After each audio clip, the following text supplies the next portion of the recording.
Assalamualaikum warahmatullahi wabarakatuh. Selamat pagi. Sebelumnya terima kasih kepada Bapak Dr. Kondrasawa Magister Pendidikan selaku moderator yang sudah memberikan kesempatan kepada saya.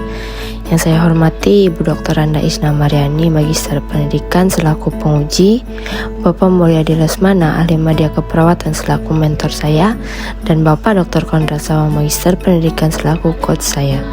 Izinkan saya menyampaikan laporan aktualisasi saya dengan judul Peningkatan Produktivitas ASI pada Ibu Nipas melalui Rapi ASI atau Program Pijat Laktasi UPTD Puskesmas Pendang, Kabupaten Barito Selatan.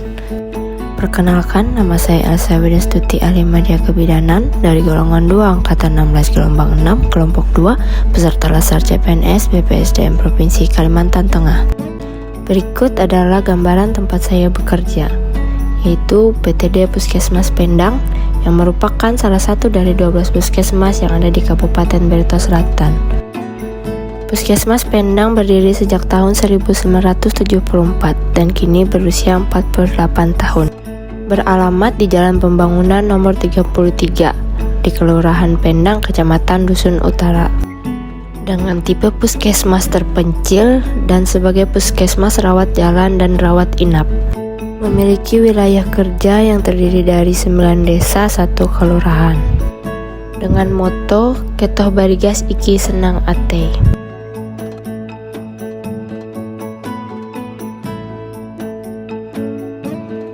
Berikut latar belakang, yang mana pada kondisi saat ini masih banyak ibu nipas yang tidak mengerti pentingnya ASI eksklusif untuk bayinya, sehingga ibu nipas banyak yang masih memberikan susu formula kepada bayinya sebelum 6 bulan dikarenakan kurangnya air susu ibu.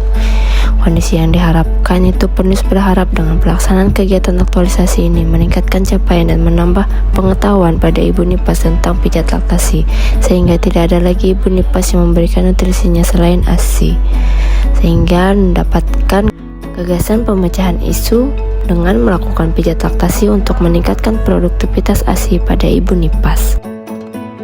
Selanjutnya, tujuan yaitu mampu mengaktualisasikan dan menerapkan nilai-nilai dasar profesi pegawai negeri sipil dalam melaksanakan tugas dan tanggung jawab di unit tempat bertugas, dan juga meningkatkan pengetahuan dan kesadaran ibu nipas tentang pentingnya ASI eksklusif melalui pijat laktasi. Kemudian manfaat yang itu untuk ASN mampu menerapkan nilai-nilai ASN berakhlak di lingkungan kerja bagi organisasi, yaitu terwujudnya lingkungan kerja yang harmonis yang didasari nilai-nilai berakhlak, dan masyarakat mendapat pelayanan kesehatan yang prima wujud aktualisasi nilai dasar berakhlak. Belum melaksanakan kegiatan, berikut kondisi jalan ke Pendang dan beberapa desa wilayah kerja UPTD Puskesmas Pendang. Untuk beberapa desa hanya bisa menggunakan transportasi air seperti speed, klotok, dan peri penyeberangan.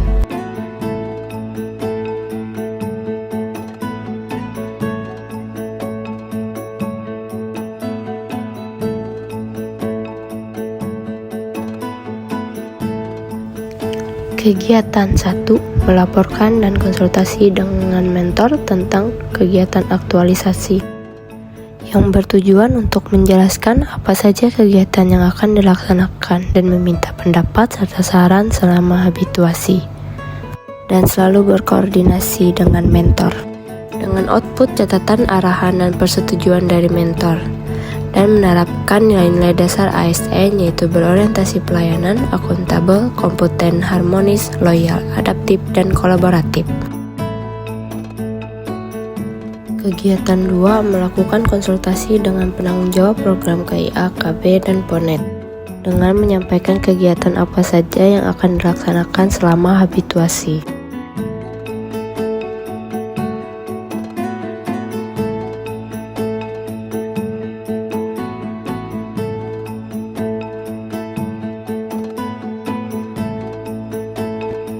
Output kegiatan itu catatan dan arahan dari penanggung jawab, dan menerapkan nilai-nilai dasar ASN yaitu berorientasi pelayanan, akuntabel, kompeten, harmonis, loyal, adaptif, dan kolaboratif. Selanjutnya kegiatan 3 yaitu melakukan pengumpulan data taksiran persalinan dan data ibu nipas, yang mana outputnya terkumpulnya data taksiran persalinan dan data ibu nipas. dengan menerapkan nilai-nilai dasar ASN yaitu berorientasi pelayanan, akuntabel, kompeten, harmonis, dan kolaboratif. Kegiatan 4 yaitu membuat satuan acara kegiatan tentang teknik pijat laktasi untuk mempermudah saat melaksanakan kegiatan dengan output satuan acara kegiatannya sudah dicetak dan menerapkan nilai-nilai dasar ASN yaitu akuntabel, kompeten, harmonis, dan kolaboratif.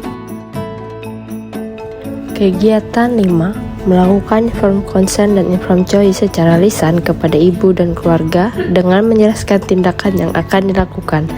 Dengan output, ibu dan keluarga memahami dan menyetujui dan menerapkan nilai-nilai dasar ASN berorientasi pelayanan, akuntabel, kompeten, harmonis, loyal, dan kolaboratif. Kemudian menjelaskan apa saja itu pijat laktasi, kemudian bagaimana tanda bayi cukup ASI, dan menjelaskan bagaimana tahapan pijat laktasi dan bagaimana tips meningkatkan dan memperlancar ASI. Selanjutnya kegiatan 6 melakukan tindakan pijat laktasi pada ibu nipas dengan mempersiapkan ibu nipas dan mengajarkan teknik-teknik pijat laktasi. Dengan output ibu nipas dan keluarga mengerti dan dapat mempraktekkannya lagi dan menerapkan nilai-nilai dasar ASN yaitu berorientasi pelayanan, akuntabel, kompeten, harmonis, dan loyal. Mengajarkan teknik pijat laktasi yaitu dengan kompres kedua payudara dengan lap atau handuk yang direndam air hangat, kemudian bersihkan puting dengan kasa dan minyak zaitun, dan kemudian pijat puting dan areola. Selanjutnya pijat payudara dari pangkal ke arah puting secara bergantian, dan juga bisa pijat lembut di bagian kepala, leher, bahu, dan punggung, dan dibantu oleh suami atau keluarga. Yang mana teknik pijat laktasi ini berguna untuk membantu keluarnya ASI dan membuat ASI lebih sehat.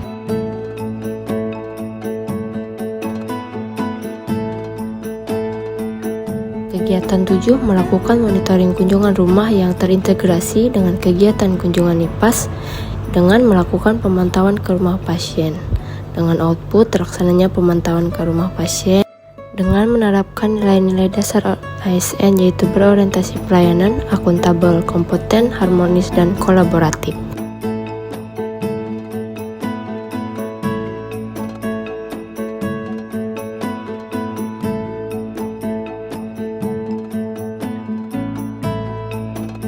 Selanjutnya kegiatan 8 melakukan evaluasi semua kegiatan tindakan, yang mana dengan mengumpulkan data dan membuat laporan evaluasi kegiatan. Dengan output data dan laporan evaluasi terkumpul, kemudian dengan menerapkan nilai-nilai dasar ASN yaitu berorientasi pelayanan, kompeten, dan loyal. Berikut hasil wawancara setelah dilakukan pijat laktasi. Ya, saya sudah memahami setelah dilakukan pijat laktasi saat memompa ASI lumayan dari sebelumnya dan lebih rileks juga saat menyusui. biasanya 8-10 kali dalam sehari menyusui bayi, dan apabila bayi sering tertidur pada saat usia masih 0-1 bulan, agar tidak terjadinya dehidrasi pada bayi, kita harus berupaya menyusui anak dengan cara membangunkannya, memberikan ASI sesuai dengan jadwal yang harus diberikan agar bayi tidak terjadi dehidrasi. Ya. Selanjutnya, sebelum dilakukan pijat laktasi, didapatkan ASI hanya 10 ml dalam sekali pompa. Jika dalam satu hari dilakukan 12 kali menyusui atau pompa setiap 2 jam, hanya didapatkan 120 ml saja. Kemudian sesudah dilakukan pemijatan laktasi, didapatkan 30 ml dalam sekali pompa, yang mana ada peningkatan dari sebelum dan sesudah pijat laktasi. Kegiatan 9 menyusun laporan aktualisasi dan berkoordinasi serta konsultasi dengan mentor dalam membuat laporan. Dengan output laporan aktualisasi sudah dikonsultasikan dan menerapkan nilai-nilai dasar ASN yaitu berorientasi pelayanan, akuntabel, kompeten, loyal, adaptif, dan kolaboratif.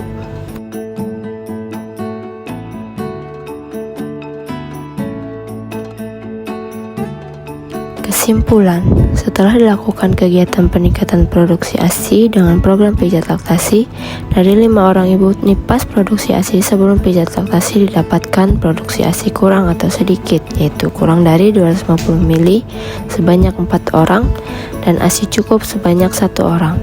Setelah dilakukan pijat laktasi didapatkan 5 orang dengan ASI cukup.